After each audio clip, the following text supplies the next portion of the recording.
大丈夫做事，我愿意护你就护你，我愿意救你便救你，哪有那么多为什么？又是个年轻的后辈，哄哄他又能如何？刚才真是多谢你了，你这份恩情，本君记在心上了。他日寻得伯玄回到青池宫，本君定有重酬。小二，来2壶酒。哎，好嘞，您稍等啊。是吗？现在后池上神又愿意同本君一同上路了。哎，您的酒。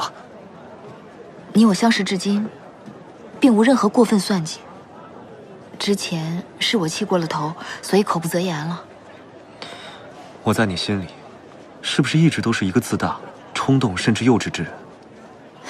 哪有那么夸张？来，咱们边喝边说。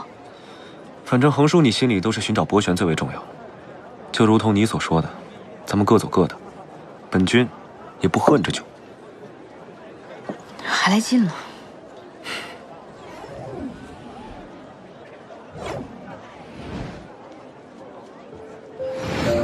我听说那后池降世时毫无灵脉，兴许只是被一凡人女子生出来的野种。咱们喝酒，来。满口污言秽语，堂堂妖虎皇族，竟能产出你们这种败类。哟，小子，你想替青池宫的孽种打抱不平啊？看虎爷我教训你！兄弟们，上！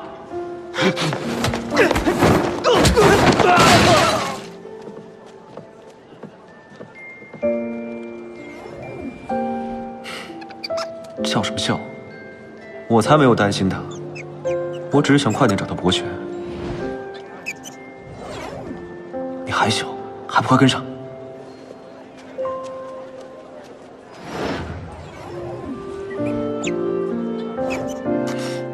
再多嘴，我就立刻让你变成一张废纸。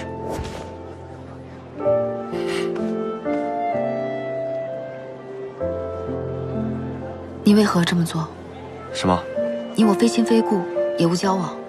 如果你是为了伯玄而来，大可威逼利诱、算计逼迫。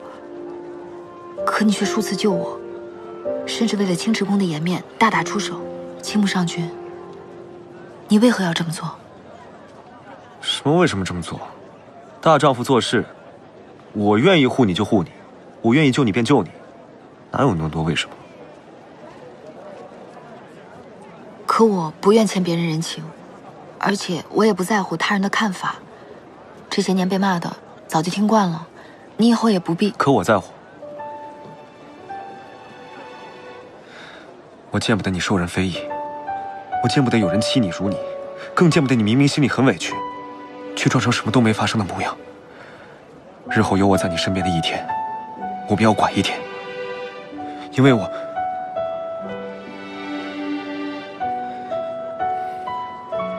我想交你这个朋友。自此以后，你我同行，咱们坦诚相待，可好？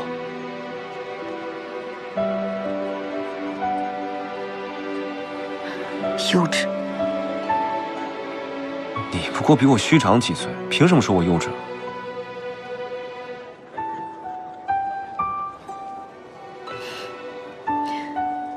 咱们把这酒喝了，就去找伯玄。